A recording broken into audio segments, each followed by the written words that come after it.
კომპიუტერულ თამაშებზე მინდა გკითხო, ვიცი რომ გიყვარს და მით უმეტეს ჩართულიყავი. რას ასწავლის ბავშვებს? ბევრ რამეს, მაგათ ინგლისურს. მე რომ მქონოდა ბავშვობაში, მე ინგლისური მეცოდინებოდა, ეხაც კი ვერ ვარ თამამად რა. ეგრე არ მიფიქრია. კი, მაგრამ მართალია ხო. მინიმუმ ასწავლის ინგლისურ ენას. კიდევ? მაგრამ პრინციპში კიდევ რა მაგალითად გეტყვი, სტრატეგია. ხო არის სტრატეგია თამაში. უნდა აშენო რომი. ან დაიპყრო რომი. რაღაც ძველი წელთაღრიცხვით მეორე საუკუნის რო შედიხარ გაკეთებულია რეალისტურად. წარმოდგენა გაქვს რომი როგორი იყო მაშინ. წიგნიდან ერთი არის. იქ ხედავ როგორი შენობა იყო კოლიზეუმი, სად იყო, გვერდით რა შენობა იყო, ჯარისკაც რა ეცვა და გზები როგორი იყო, რომელიც ყველა რომში მიდიოდა. ხო. ასე რომ თამაშების ესეთი მხოლოდ უარყოფითი კუთხით დანახვა არ შეიძლება.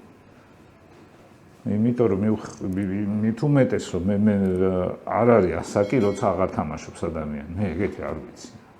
მე თვითონ ეხლა ყოველ დღე რაღაცას თამაშობ ხოლმე რაღაც გარკვეული პერიოდი. მამა ჩემიც. ჩემი შვილიც და შვილი არ მყავს, თორე როცა ვიყოლება ისიც ითამაშებს. უნდა გამოუყო ადამიანი რომ ეთამაშოს ალბათ იმას აქში იქნება.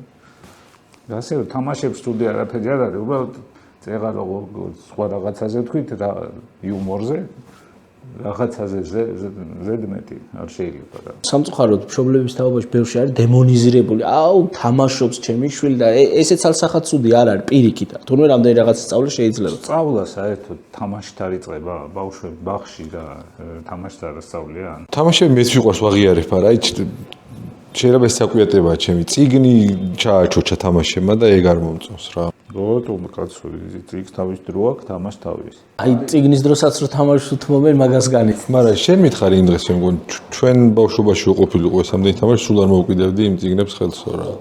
არ ვერ ვიტყვი რომ მოვკიდებდე. კაი თამაშები შეიძლება ვაბუქე, კაი ეკრანი მაშინ რა. აი ეს სკროლვა ამ TikTok-ის და რაღაცეები. დიდი ხანი ვიბრძოლე, კაი ხანი არ ქონდა ჩემს შვილებს TikTok-ი, მაგრამ ბოლო დავნებდი და ეხლა აქვთ. TikTok-ის მე არა მაქვს აკაუნტი და ვერაფერს ვერ ვიტყვი, მაგრამ რა ხმებიც მომდის. არის მანდ კაი ამბავი. თუმცა სამყაროსგან ვითარება მე წარმომადგენლებს ეგრე რომ მოვა დრო რომ TikTok-ი ჩაითვლება აკადემიურ პლატფორმად. უარესები გაჩნდება. იმიტომ ეხა აქ TikTok-ზე რაღაც 5 წამს მაინც ხოშვება რაღაც ეს ადამიანი. იქ იქნება კიდევ უფრო პრიმიტიული შემდეგ. სიტყვის ვიღაცა და რაღაც. მაკითაც ვითარდება უკუღმაც კაცობრიობა. ფაქტია რომ მიდის მანდეთ პროცესი. აგე ნახავ თუ არ მივა, აი TikTok-ი თუ არ გახდეს აკადემიური პლატფორმა 10 ისე შორ დროში. მაგას თქვენ